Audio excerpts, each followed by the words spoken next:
ndoto na malengo, lakini nakuongezea vitu vingine hapo. Yes. Kuna kitu kinaitwa maono.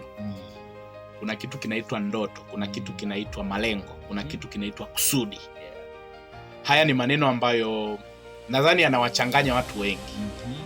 Lakini tukianza na kusudi. Unavyosema kusudi ni ile sababu ya wewe kuwepo ulimwenguni. Kwa nini upo? Your why of being. Ile sababu ya wewe kuwepo. Lakini maono ni vision kwa Kiingereza. Anasema ni ule uwezo wa kuiona kesho ukiwa leo. Kama mimi kesho yangu nafikiri nitakuwa pale, nitafika hivi, nitafika. Uwezo wa kuona miaka 10, miaka 5 ukiwa leo. Lakini tunavyosema malengo ni dira au ramani inayokupeleka kesho ambayo uliona kwenye maono. Na tunavyosema ndoto ni mwanzo wa maono. Na ndio maana wanasema kuna watu wanalala, wanaota, wanaendelea kulala, mwisho wa siku inakuwa ni ndoto isiyotimia. Lakini kuna watu wanaota na kwenda kubadilisha ile ndoto ikawe halisi. Na chochote unachokiona kwenye hii dunia, kwenye ulimwengu, haya majumba, hivi vyombo unavyoona, vyote kabla ya kuwa vitu halisi vilianza kuwa kwenye akili ya mtu.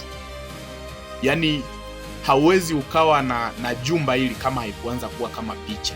Kwa kitu huaga kinaanza kama vibration, baadaye kinakuwa wazo. Kikishakuwa wazo, mtu anaanza kulisema ile wazo. Akianza kulisema, tunachukua karatasi, tunachora ramani. Kishachola ramani, mwisho wa siku tunaanza kukamilisha vile vitu ambavyo tunavihitaji. Kwa hiyo ndoto ni mwanzo wa maono, lakini yale maono ili yatimie yanahitaji lengo, mkakati, nitatimizeje.